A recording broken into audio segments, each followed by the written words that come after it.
like working with people, but I also like computer languages.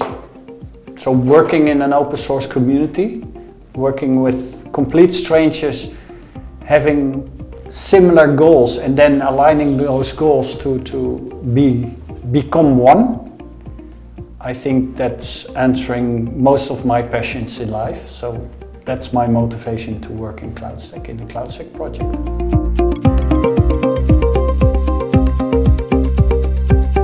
I think it's a bit of an empty term. It means all the people. That's the strict definition of community. I don't think that there is much more ideological contents in the term, but of course a lot of people want a community that is functional.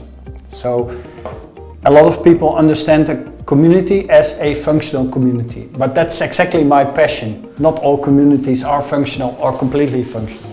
So that's what community is to me.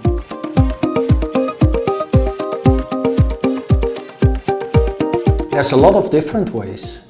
It depends on the feature, how technical difficult it is. Depends on the number of interested parties, how many companies want something from a certain feature, and how aligned they are.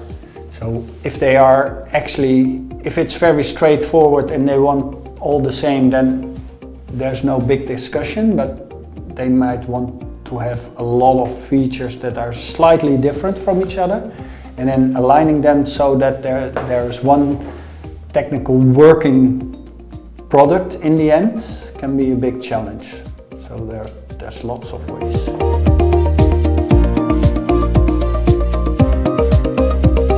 Question, ask them. What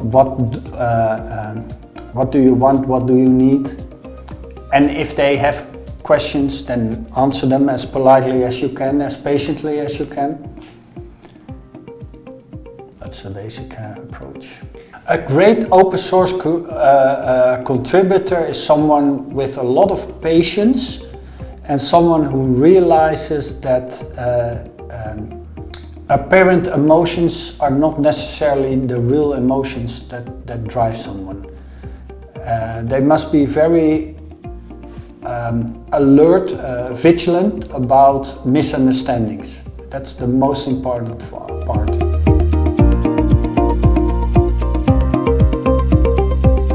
Cycling. I love two things, by the way. I love triathlon, and that's hence cycling. And there's two things about that I like, and that's the loneliness of an endurance ride, but also the interaction with people. I'm also an official at triathlon and working with people to get an event. So there's two sides that are compensating each other. One is be very lonely, and the other is being very cooperative with other people, which is basically also what happens as an open source developer, come to think of it. You're basically in an attic making something, but then also you're intensely communicating with people about that thing to make sure that everybody understands and everybody aligns and agrees on what's going to be.